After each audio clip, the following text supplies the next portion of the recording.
And we are live with our second half-hour edition of The Dictators. And I'm delighted to be joined by my co-host, David Debato. And I will hand over him in a minute to do the main introduction. As you can see from the thumbnail today, Donny No Mates is the theme. Apparently, he doesn't need allies. He doesn't need help until he does.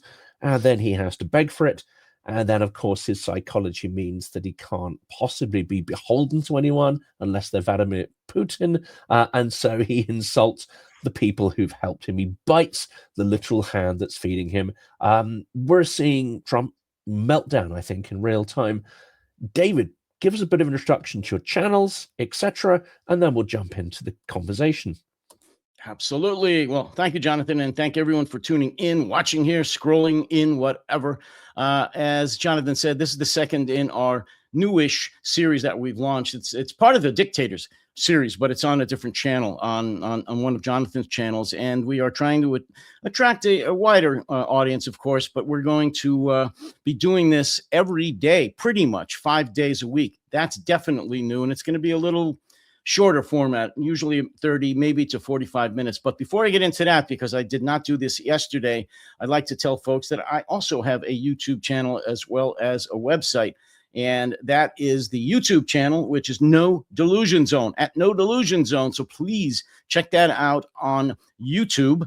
And I have a website, protectingtherepublic.com. You can see the website there and the URL. I encourage you to go there, where I also post live streams, interviews, and written articles as well. So that's a little bit about me. And like Jonathan said, we're going to be talking about one of my favorite people in the world, which is Donald Trump, and what he's doing to pretty much destroy the United States and the Western world. Did you know, Jonathan, that the Americans right now don't need any help in pulverizing Iran? We can do it all by ourselves. We can do the follow-up all by ourselves. We can take care of whatever fallout there is from the massively increasing oil prices. We can handle the economic crisis that's coming right now by ourselves. We're going to open up the Persian Gulf and the Straits of Hormuz all by ourselves. We need no help whatsoever. Did you know that? I knew that. I mean, it's as plain as the cold-ridden nose on my face. No, I mean, it's quite clear that things are not going according to plan.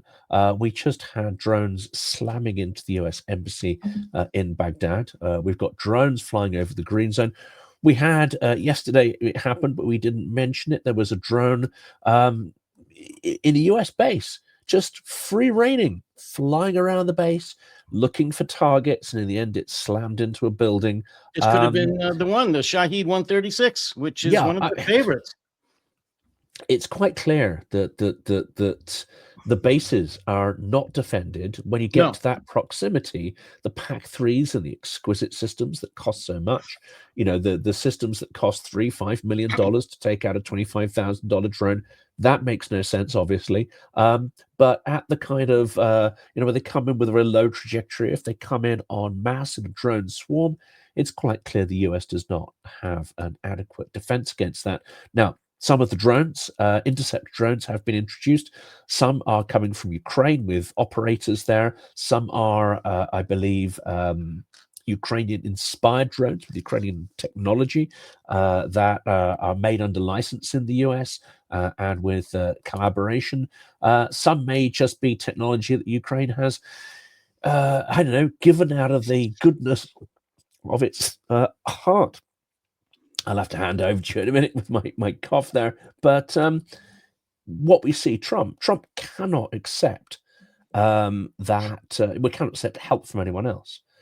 He spurns allies, and then he berates them for not taking part. Then they offer something, and he spurns it and insults them. He seems to be melting down in real time, and his character flaws in this situation are just getting more and more exacerbated. They are so unsuitable to the occasion we find ourselves in. What's your take on it? Well, you mentioned Ukraine, and they're lending their expertise in the drone area, and they are giving drones to the United States and the NATO powers. They are giving trained technicians and operators to the NATO powers, to the United States, as well as repair technicians. And I just find it ironic in the extreme that Ukraine, who wasn't supposed to last 3 days against Russia, whom the United States at various times, under both Biden, by the way, and Trump, has pretty much left to die, just cut off all of their support and left them to their own devices. Ukraine, which has battled back more than anybody could ever imagine, is now supplying what may be the defining weapon of this new war and the wars of the future: drones. Little Ukraine, is supplying the United States, the supposed best and strongest military in the world, with drones, drone operators, technicians, and so forth. I just saw yesterday, I don't know how many other folks saw this, it was a video from Baghdad. You just mentioned the American embassy was hit by a drone. It was a video in Baghdad, 2 different or 3 different angles, actually, different videos following the drone coming over the skies very, very low. I don't think this thing was 100 feet off the ground, maybe less, and following it, like I said, at different angles over the streets of Baghdad, right into the grounds in front of the American embassy, almost a direct hit. What does that tell not only Iraq, but the other Gulf states, as you said, about the ability of America to defend them with all their multi-billion-dollar THAAD missile systems, Patriot missile systems, anti-drone radar, and so forth, when a drone that cost anywhere from $20, $30, maybe $50,000 or so can fly in from Iran, a little more than rooftop level, and almost destroy, or at least hit, the American embassy in Baghdad. And I was there. It's heavily fortified. It's the most heavily fortified area in Iraq, probably still today, yet they couldn't shoot down a drone. I saw somebody at the last moment, literally with, I think it was an AK-47, shooting up into the sky after it had already passed. A very, very depressing and sad scene. So this has already destroyed the confidence, whatever confidence the Gulf states have had in America's ability to defend them. And the future is very grim, Jonathan. The future is very grim for the United States relationships, not just in the Arab world, but specifically the oil-producing region, which is the Gulf states. Now, of course, we point the finger at Trump. This is essentially Trump's decision to go to war, to potentially ignore advice he was given. I mean, one of his other little speeches today was about how no one could have foreseen that Iran would lash out at the other states in the region. No one could have foreseen that their drones would have such a devastating impact. Well, I rather suspect that he was passed that information. I rather suspect that he was given that information. He also said that no one could have predicted that the Straits of Hormuz would be mined and closed. Well, no. that one's obvious. I think everybody and their dog knew that was going to happen. But he goes out and he claims that none of this was foreseen, etc., etc. This in itself should be an impeachable offense. Ignoring advice that's given, very basic advice, going to war without a mandate, going to war without a plan, and ignoring the very basic information that was provided, insulting allies for the past year, threatening them as in Greenland, and then surprise, surprise, they don't want to get involved in your illegal war, which you didn't consult anybody about. This is what we can all lay at Trump's door. But the inability to defend US bases across the Middle East, Trump doesn't make those micro decisions. That's below his pay grade. That inability to defend the targets that you're talking about there, that isn't something that's just emerged in the last year.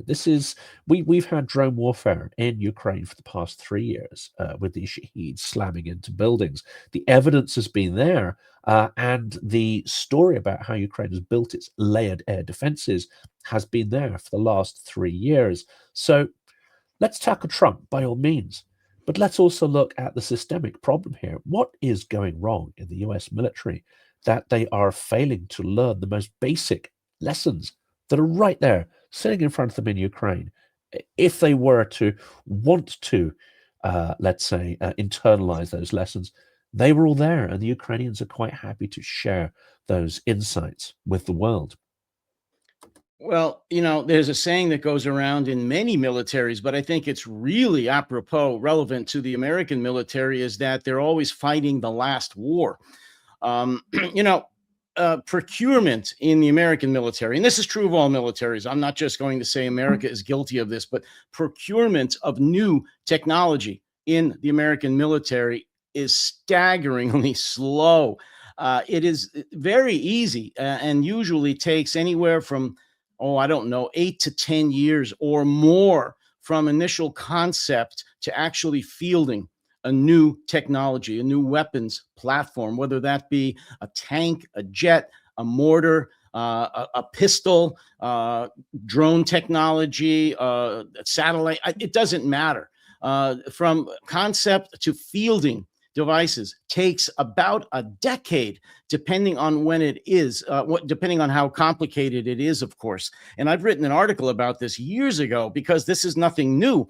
And I made the analogy about how fast the United States was able to produce weapons during World War II. Weapons platforms. I'm talking from B-24s, B-29s, B-17s to tanks of all kinds, to jeeps, to machine guns, to ammunition, to ships, victory ships, the landing craft ships, LSWs, I think they were called. I know my father worked on those in the Baltimore shipyards.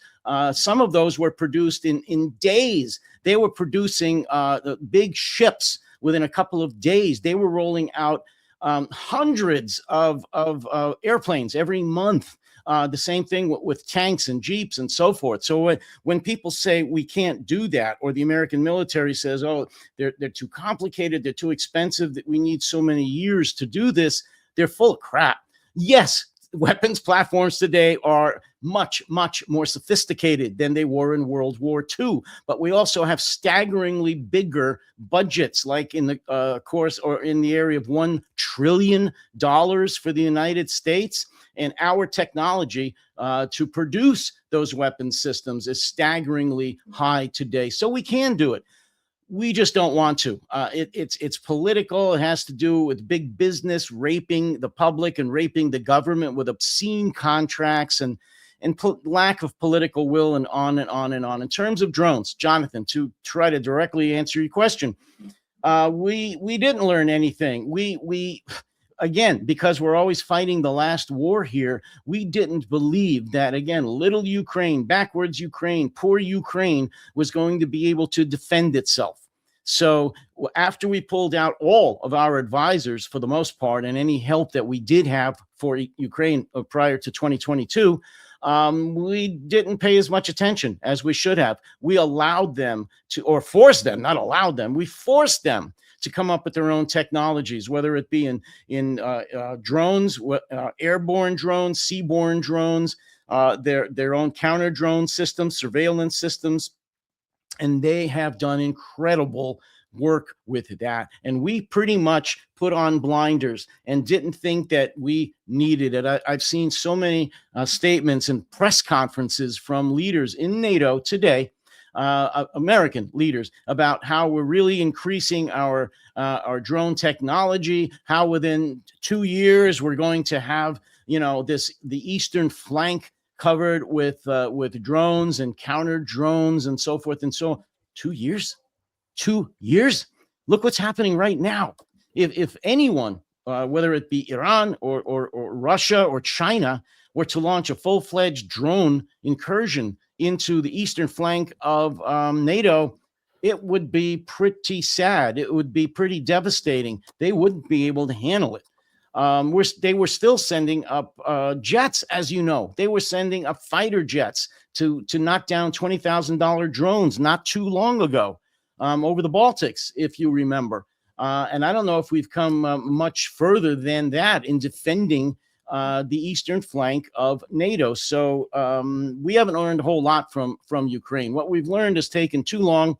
And thank God Ukraine may pull our pull our ass out of the fire with their drones and their drones technicians and operators soon. Absolutely extraordinary. It really is. There is also a fear here that Ukraine may not actually be able to capitalize on the war bonus that these so-called defense primes are going to try to are going to try to dominate the sphere, as it were.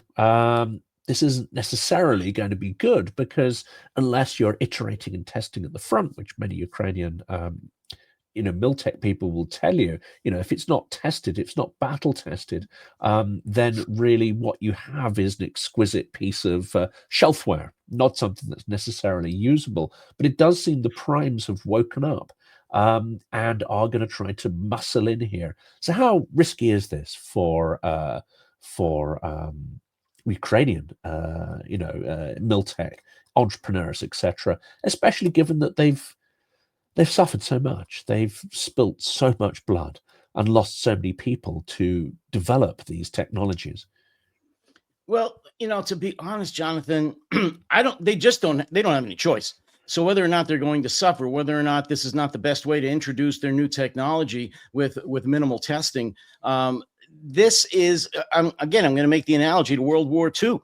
They don't have any choice. They really don't have any choice. As you know, this is an existential battle to them. And since America, under first Biden, and again, I have to slam President Biden as well, and now Trump for just abandoning Ukraine and not supplying them with the weapons, the training, the ammunition that they've needed for many, many years, they have been on their own. So, yes, it's going to be a danger, but I'll be honest. I believe that they're more than up to it. And I'll say it again. They don't have any choice. And if they are to the point where they are able to offer their expertise in drone warfare to both America, but primarily to Europe at this point, I think that says a lot. I don't think that Zelensky and the Ukrainian military leaders and the Ukrainian defense industry is going to be giving more of their time and energy and resources to other countries if they didn't feel that they've got enough to hold back and to use in Ukraine before they would offer it to NATO. So, yeah, it's going to have to be battle tested on the battlefield. Not the best way to do this, but they don't have any choice. No, I mean, the risk here is not so much that, because I think everything's going to have to be battle tested in order to iterate it at the speed that's required. The real risk here is that American primes come in, even German primes, dare I say it as well. They swoop in, they say that our stuff is great, tested in Ukraine, but actually it hasn't been. The capabilities it has are falsified, and it proves to be kind of useless. We've had that with several drone manufacturers, some of which have huge contracts. And I want to get sued, so I'm not going to mention it, but there is a major German company that fits exactly this. Their kit is rejected by Ukrainians because when it gets to the front, it turns out to be ineffective or less effective than their domestically sourced kit, or it's out of date, or it's black box, so it's difficult to iterate or hack or change in the way that's required. But rather than learning the lesson, taking the financial hit, these primes say, yeah, you know what, we're just going to slap some branding over it and sell it anyway. So my fear here is, one, Ukrainians are going to lose out, but two, we're going to invest in a lot of kit, which frankly, it does not cut the mustard. I might have misunderstood your question. So you're saying the danger is in Ukrainians purchasing crap, essentially, from the American. No. Ukrainians don't do that anymore. I mean, this was the problem earlier in the war. They were foisted or forced to buy crap. No, now they say no and they refuse to pay for it, which is great. No, the risk is that Western taxpayers are going to be paying for stuff that they think is up to snuff. Ukrainians don't get paid for their insight. We get foisted a bunch of stuff that doesn't work. We pay out for that. We're used to this is the risk. We love to overpay in America for things that don't work. I mean, we are the country of the famous, I don't know if it's the $1 million toilet seat or whatever, on tanks, and not on tanks, on on aircraft. and just really obscene amounts of money that have been spent on projects that have taken years, as I said, in the procurement process, and then just dumped. Then just dumped. They don't even use it at all. Many, many, many billions of dollars. That is common in America. So I know exactly what you're saying, but are the American people going to be shortchanged? You bet. Are they going to rise up or even say anything about it? Absolutely not. Like I said, they just passed $1 trillion. To me, I'm sorry, that's a lot of money budget, and it's going to go up even next year. Was there really a peep from the American people? Not at all. Many of them and that support the Republican Party didn't think that was enough. They thought that it should even go up from there. So no, I know exactly what you're saying. It's a disgrace, and people should be very, very angry. But no, nobody's going to say anything here, at least not enough people to make a difference. The other aspect of this, which I find fascinating, is, and it's horrific as well. Now, this is not to. It's difficult to phrase this in a way that I think that makes sense. But what you have is the economics of war going on here. Russia is firing some very expensive stuff at Ukraine. Sometimes it hits stuff like power stations, etc. So it has a strategic hit. It has a knock-on effect on the economy. But a lot of the time, it just hits people's apartments and so on. And it causes pain and it causes terror. But actually, strategically, you're using, a munition that costs hundreds of thousands, plus all the money that you need to get it into the air, the ground crews, or whatever. And you're hitting an objective which is not strategic and is technically monetarily, this isn't the main point, but monetarily is worth far less than the munition you fired at it. So Russia's sort of, I would say, cost benefit analysis, if you can look at it that way, of a lot of the stuff it's thrown at Ukraine just doesn't stack up. Iran, however, firing Shaheeds into US bases, Iran firing Shaheeds into buildings in Dubai, here you have an extraordinary multiplier because you are economically crashing the world economy. You're economically crashing Dubai, making it no longer viable. You're taking munitions that cost tens of thousands a piece, and you are causing billions in terms of economic damage. So this perhaps is the calculation that people should have worked out, and this is the strategic benefit. Iran has the world over a barrel of oil, yes, but it also has the Gulf states over an economic barrel. It can destroy their economic model. Is Trump going to press further? Because if he does that, the damage he causes is going to be multiples even of what the damage has been so far. Well, great points. And what you said about Russia and Ukraine, of course, their objective is to implant fear in the Ukrainian people, to break their will. It's a failing strategy, of course, but that's what Putin wants to do, is to break the will of the Ukrainian people, not so much the Ukrainian military. And now talking about the Iranian drones that are being used in a much more strategic way. I think I said on one of our last live streams that not only did they hit the targets you talked about, but they've hit the desalinization plants in Qatar. At least two of them, I think, maybe three, which is of critical importance to the entire Gulf area. They don't get a lot of rain. They really depend on these desalination facilities for their lives, for their drinking water, for their agricultural needs. And that was one of these well thought out strategic targets. They've hit the Kuwait airport. They've hit the airports in almost all or many of the Gulf states, shut down their tourism entirely and their businesses. That is costing them billions every day. That's strategic. They have hit the hotels in Dubai, in other Gulf states, which depend again on tourism. People are fleeing that area in droves, many never to return. They are starting to hit the oil facilities. They've hit some of the tankers that are anchored off of Iraq. In the southern port in Iraq. So yeah, they're very, very strategic. And it was well thought out. And I think, correct me if I'm wrong, that you're implying that perhaps Donald Trump did not think of this beforehand and may not have an answer to the drone warfare that Iran is pursuing right now. No, well, he clearly didn't think about that. It's extraordinary, actually, that so many people around him didn't think of that, including military strategists, it seems, because Well, they did, it, Jonathan. I mean, I they have to say, did, is the no, answer they to really, that. you know Yeah. who didn't? Who didn't is Pete Hegseth, Pistol Pink. Pete didn't. He didn't think of this. Marco Rubio didn't think of this, or if they told him, he didn't care. J.D. Vance didn't think of this. The actual generals, even though they're not going to say it, of course, in public, the generals, the 4 stars, the chiefs of staff, the joint chiefs of staff, the secretaries of the military and so forth, the heads of the intelligence agencies, yes, they knew very well about this. And I'm sure they tried to tell Trump, but Trump doesn't listen to advice. Intelligence briefings bore him, so he doesn't have them. Yeah. So, yes, Well, I'm sure that they here's a told. good point for you, because clearly it seems to me he's been dragged into this partly by Netanyahu. Now, Netanyahu Hmm.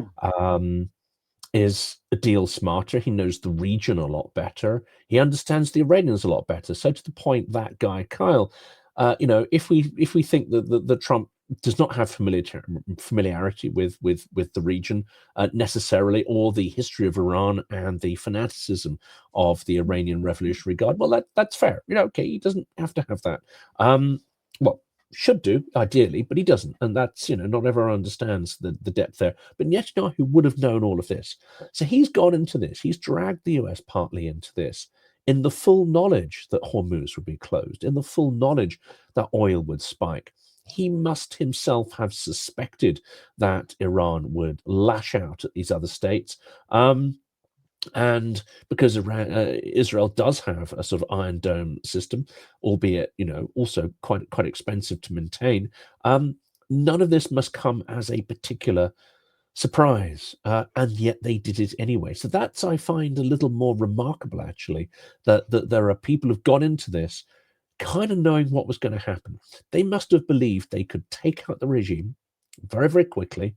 They must have believed then that somehow there'd be a popular uprising and this will be over in a matter of days.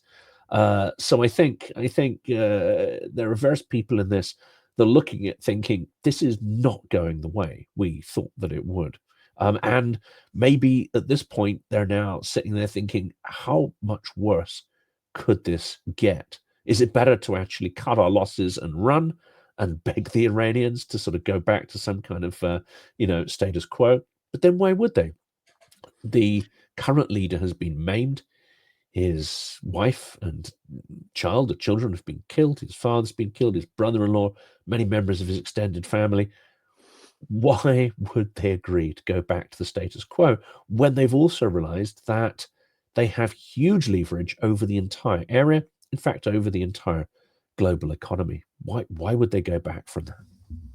Well, I know that Trump, in his own way, and certainly all the senior advisors around him, told him, and they thought that as soon as they bombed the hell out of Iran, killed the Ayatollah, and took out their military, which they did, their regular military, and I'll circle back to that in a minute. Once they did all of that, that the people were going to rise up, the Iranian people were going to rise up, overthrow the unstable, fragile government, and say, come on in, America. Thank you very much. We need your help. Would you please help us set up a new government? That, I believe, is what they truly thought. Not most of the senior military in the United States or the intelligence world here in the United States, they didn't think that. But Trump and his senior advisors that are around him every day did think that. So they're really surprised, but they didn't think about things like this, which is the Iranian Revolutionary Guards Corps Navy, because the Americans did take out the Iranian Navy. It's not worth all that much. And the word is that there might have been a deal made with the commander of the Iranian Navy not to even leave port so the Americans could take out their boats at Anchorage, which they did. They didn't think about this. Iran's fast attack boats, they've got, I'm told somewhere in the neighborhood of 20 to 30,000 of these attack boats, all of which can set mines, all of which can be used as suicide waterborne drones. They might not have also thought of this, which is the Iranian guards themselves, Iranian Revolutionary Guards Corps, which numbers about 150 to 180,000 strong, fanatic members. And they didn't think of the reserve, of the other militias, the armed militias in Iran, which total about 3 to 500,000, in addition to these young men that you're seeing here. No, I don't think that the Trump administration thought about that. They thought the government would fold and that the people would just take over the government. They'd rise up, as Trump kept telling them to do, for a couple of hours. And that would be the end of it. In America, Trump specifically would, be a hero. That's not the way it works. You can never overthrow a government by bombing a country. It's never worked in history. Anybody that's studied it at all knows this. Trump believed you could. He also thought, as I said, that by taking out their regular military, that was going to be the end of it. He doesn't know Iranian history. He doesn't know Middle Eastern history. He doesn't know anything about the Iranian Revolutionary Guards Corps. He doesn't know any of that. And he doesn't know that they've planned for this for the last, at least 25 to 30, 40, 47 years or so. They have thousands of drones and possibly ballistic missiles hidden underground that we not only haven't hit, we don't know exactly where they are. So this isn't over yet. No, they didn't think of any of this. They really thought in their heart of hearts, this was going to be a very short mission, a very short campaign in a matter of days, maybe a week or two. Well, we're going on almost a month, over 3 weeks, and there's no sign that it's going to be ending anywhere soon, and it's getting worse every day.